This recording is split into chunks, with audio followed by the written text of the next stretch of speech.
ওং নমো ভগবতে বাসুদেবায় নমঃ। জয় শ্রীকৃষ্ণ। রাধে রাধে। নমস্কার বন্ধুরা আজ 28শে মার্চ 15ই চৈত্র শনিবার।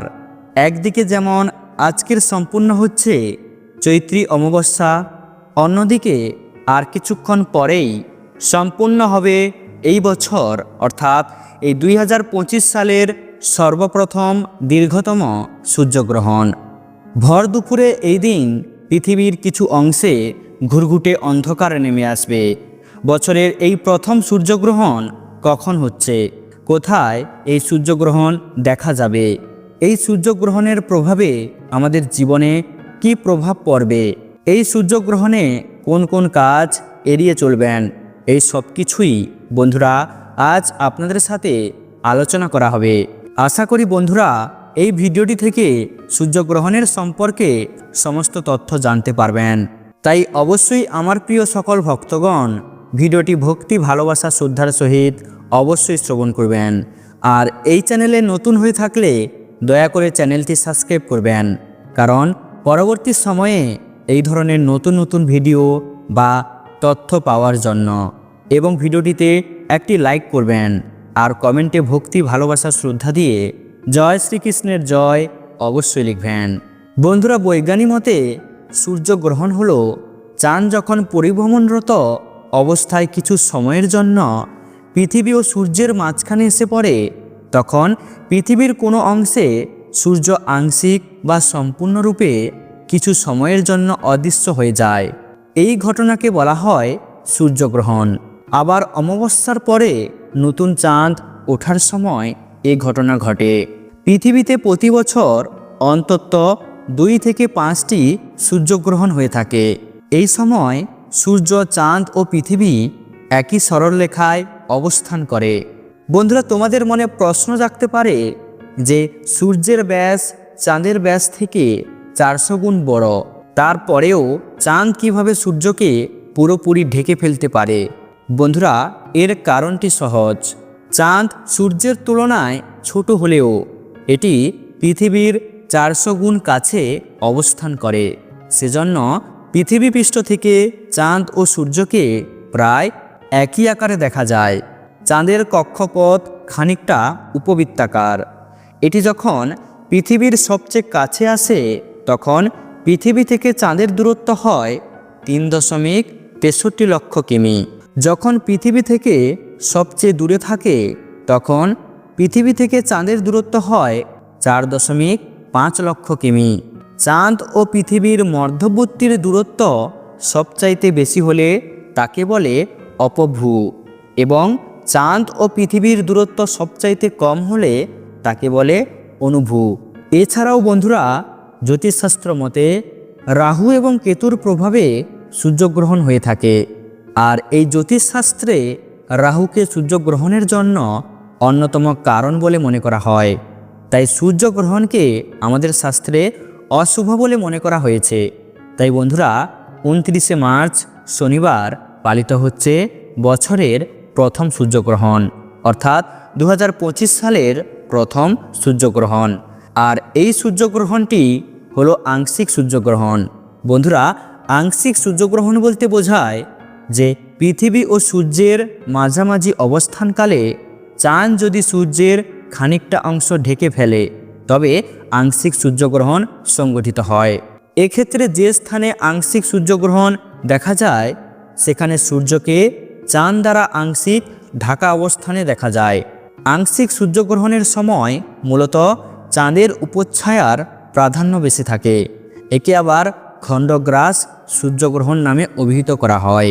বন্ধুরা এই দিনে সূর্যের চারপাশে গ্রহণের সময় উজ্জ্বল বলয়ের মতো একটি লাভা তৈরি হয়।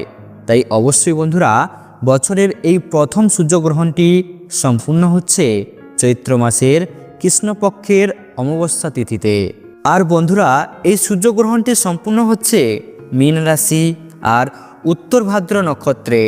এছাড়াও বন্ধুরা জ্যোতিষশাস্ত্র মতে এই দিন আবার শনি গ্রহ তার রাশি পরিবর্তন করে মীন রাশিতে প্রবেশ করছে। এক্ষেত্রে বন্ধুরা জ্যোতিষশাস্ত্র অনুযায়ী এই গ্রহণে শনির প্রভাব সবথেকে বেশি থাকবে। তাই বন্ধুরা অবশ্যই জেনে নিন বছরের এই প্রথম সূর্যগ্রহণটি কখন সম্পূর্ণ হচ্ছে। বন্ধুরা বছরের এই প্রথম সূর্যগ্রহণটি সম্পূর্ণ হচ্ছে দুপুরবেলা, তাই অবশ্যই 29শে মার্চ 15ই চৈত্র শনিবার, অর্থাৎ আজ দুপুর 2:21 থেকে সূর্যগ্রহণ শুরু হচ্ছে।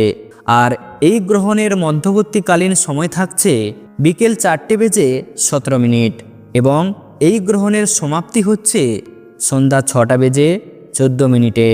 তাই বন্ধুরা এই গ্রহণের মোট স্থিতির সময় থাকছে 3 ঘন্টা 53 মিনিট। বন্ধুরা বছরের এই প্রথম সূর্যগ্রহণটি আংশিক সূর্যগ্রহণ হওয়ায় এই সূর্যগ্রহণটি পৃথিবীর সর্বত্র স্থানে দেখা যাবে না।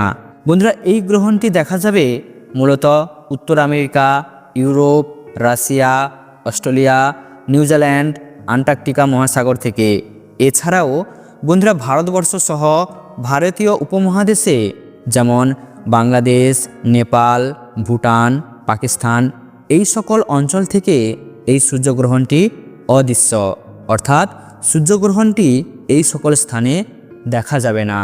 বন্ধুরা এই সময় মূলত চাঁদের উপচ্ছায়ার প্রভাব বেশি থাকে, তাই পুরোপুরি চাঁদ সূর্যকে ঢেকে ফেলতে পারে না। এই জন্যই বন্ধুরা এই সূর্যগ্রহণের নাম খণ্ডগ্রাস সূর্যগ্রহণ অথবা আংশিক সূর্যগ্রহণ। আর এই কারণেই এই সূর্যগ্রহণ দিনের বেলায় ভারতবর্ষ সহ ভারতীয় উপমহাদেশে সংগঠিত হলেও এই সূর্যগ্রহণটি আমাদের কাছে অদৃশ্য। বন্ধুরা এই সূর্যগ্রহণটি যেহেতু অদৃশ্য, তাই পাকপাত্র পরিত্যাগে কোনো প্রকার বিধিনিষেধ নেই, অর্থাৎ এই সূর্যগ্রহণের প্রভাবে রান্না করা খাবার ফেলে দেবেন না। এছাড়াও বন্ধুরা এই সূর্যগ্রহণের সময়কালটা কিন্তু অবশ্যই গুরুত্বপূর্ণ। এর ফলে এই সূর্যগ্রহণের যাবতীয় বিষয়গুলি অবশ্যই কিন্তু মেনে চলতে হবে। বন্ধুরা এই সূর্যগ্রহণের সময়কালে খুবই গুরুত্বপূর্ণ যে বিষয়টি সেটি হলো সূর্যের দিকে খালি চোখে তাকাবেন না, কারণ এটি চোখের জন্য অত্যন্ত ক্ষতিকারক হতে পারে। বন্ধুরা সাধারণ চশমা পরেও এই সময়কালে সূর্যকে দেখবেন না, এটিও আপনার জন্য খুবই ক্ষতিকর হতে পারে। বন্ধুরা গ্রহণের সময় সূর্যকে নিরাপদে দেখতে টেলিস্কোপের ব্যবহার আপনি করতে পারেন। এছাড়াও বন্ধুরা এই সূর্যগ্রহণকে যেহেতু একটা অশুভ লক্ষণ বলে মনে করা হয়, তাই এই সূর্যগ্রহণের সময় কোনো ধরনের শুভ কাজ কিন্তু করা একদমই উচিত নয়।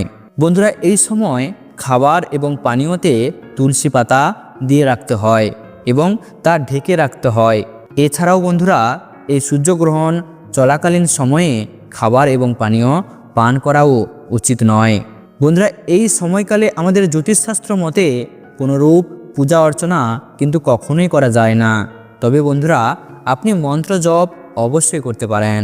বন্ধুরা সূর্যগ্রহণের সময় খাবার খাবেন না। শাস্ত্র অনুসারে সূর্যগ্রহণের সময় যে কোনো কিছু খাবার খাওয়ার ফলে জীবনে নেতিবাচক প্রভাব পড়ে। এমন পরিস্থিতিতে আপনি ওই সময়ে রান্না করা খাবার খাওয়া নিষিদ্ধ। এছাড়াও বন্ধুরা ওই সময় সবজি কাটা ও সেলাইয়ের কাজও করবেন না।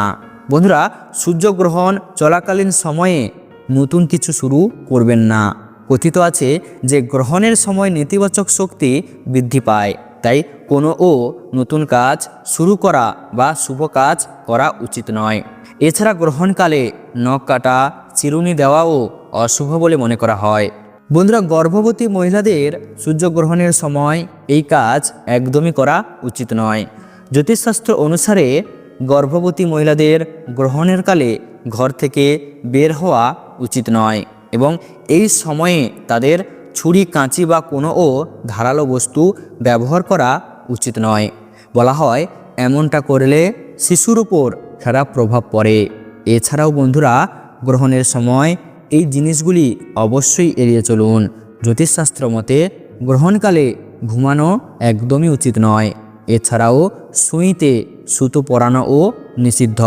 এছাড়া গ্রহণকালে ভ্রমণ এড়িয়ে চলতে হবে। এছাড়াও বন্ধুরা গর্ভবতী মহিলারা গ্রহণের সময় বিশ্রাম নিন এবং আরাম করুন। গর্ভ অবস্থা ক্লান্তিকর হতে পারে, তাই ঘরের ভেতরে বিশ্রাম নিন এবং আরাম করুন। আপনার পা ওপরে রাখুন প্রশান্তদায়ক সঙ্গীত শুনুন অথবা একটি ভালো বইয়ের সাথে নিজেকে যুক্ত করুন। এছাড়াও এই গ্রহণের সময়ে শান্ত থাকুন। সাংস্কৃতিক বিশ্বাসের কারণে সূর্যগ্রহণ কিছু মানুষের মধ্যে ভয় এবং উদ্বেগের সৃষ্টি করতে পারে, তাই অবশ্যই এই গ্রহণ চলাকালীন সময়ে শান্ত থাকুন এবং নিরাপদে গ্রহণের সৌন্দর্য উপভোগ করার দিকে মনোনিবেশ করুন। এছাড়াও ঘরের ভিতরে থাকুন। বন্ধুরা, বিশ্বাস করা হয় যে গ্রহণের সময় গর্ভবতী মহিলাদের ঘরের ভিতরে থাকা নিরাপদ, কারণ তারা মনে করেন যে গ্রহণের সময় সূর্যের রশ্মি মা এবং শিশু উভয়ের জন্যই ক্ষতিকর হতে পারে। তাই অবশ্যই গ্রহণ শেষ না হওয়া পর্যন্ত আপনি ঘরের ভিতরেই অবশ্যই থাকবেন। এছাড়াও বন্ধুরা, গ্রহণের পরে স্নান করুন। কিছু ঐতিহ্য অনুসারে গর্ভবতী মহিলাদের যে কোনো খারাপ প্রভাব দূর করার জন্য স্নান করা উচিত। তাই অবশ্যই গ্রহণের পরে অবশ্যই আপনারা পারলে স্নান করতে পারেন। তো বন্ধুরা, ভিডিওটি আজ এই পর্যন্ত। ভিডিওটি দেখে ভালো লাগলে একটি লাইক অবশ্যই করবেন।